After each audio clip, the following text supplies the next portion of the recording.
اگر من در یک گفتگو با شما ستاره شهیر شرق نظرتون رو درباره داغ‌ترین مسئله روز ایران بپرسم، شما چه پاسخی به من میدید؟ اتم از همه چیز داغه. برای اینکه این بمب منفجر میشه همه آدمی از خودش منفجر میکنه، میکشه.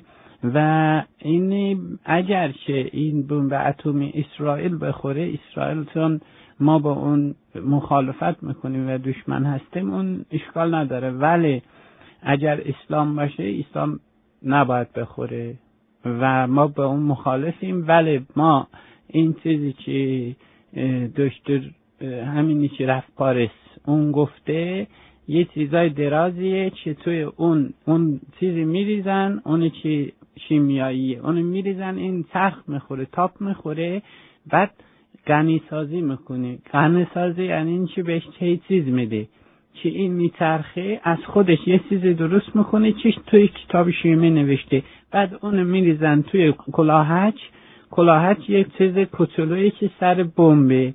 بعد اون فشار میدن، شهاب 3 پرت میشه، میخوره اونجا، پدرش در میاره. بعد به من میگن اون نده، شما نداشته باش، بدیم به اسرائیل.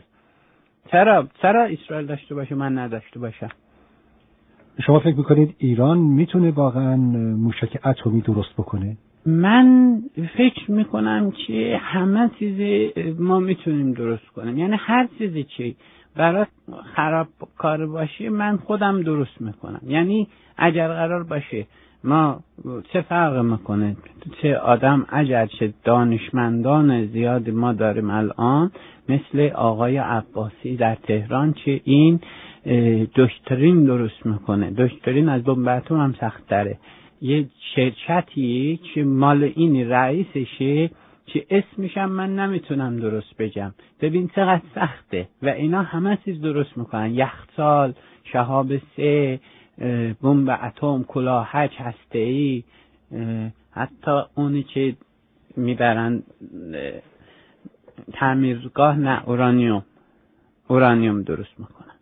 ولی با این محدودیت‌هایی که اروپا و آمریکا تعیین کردند از جمله غلط کردن اروپا و آمریکا. ولی خب حالا که به هر حال ایران هم توافق کرده.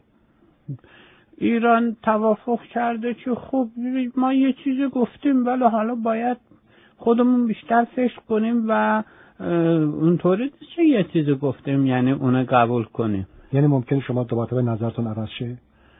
من که نظر ندارم، ولی خب عوض میشه. بله. اون وقت در این صورت نگران عواقبش نیستید؟ عواقب چی؟ عواقب ساختن بمب اتم؟ نه، اون ساختن بمب اتم یعنی این که عملیات میکنیم، عواقب نمیکنه. خب گفتن این پرونده ایران در این صورت به شورای امنیت ارجاع میشه. پرونده رو پاره میکنم میندازیم چه پرونده چی؟ پرونده اگر باشه، ببین پرونده من چند بار گفتم، راجع به حقوق بشر گفتم، راجع به اتمی گفتم. پرونده یه چیز کوچیکیه، یه نفر میفرستی پرونده رو ور میداره، پرونده رو ورداره، اینو چیزی میخواد ببره شورای امنیت، پرونده رو ور میداره، کار نداره که. این همه نیروهای طرفدار ایران جمهوری اسلامی هست که در مراکش، در سودان، در همون مراکش، در کشورهای آفریقایی مثل مراکش و در کشورهای اسلامی مثل مراکش طرفداران ایران هستن که این بهش میگیم میری اونجا، میگیم تو غیرت داری، میگه آره، بعد میگیم برو، پرونده رو ور میداره، میدزده میاره، کار نداره. برای اسلام میره پرونده رو ور میداره. بنابراین هیچ وحشتی هم شما از طرح پرونده ایران به این ترتیب ندارید؟ نه، پرونده رو ورداره چی رو میخواد طرح کنه؟ همش هم یادش میره، پرونده رو ور میداره، اونام یادش میره، دیگه نمیتونه طرح کنه. این رو کشورهای اروپایی میدونن؟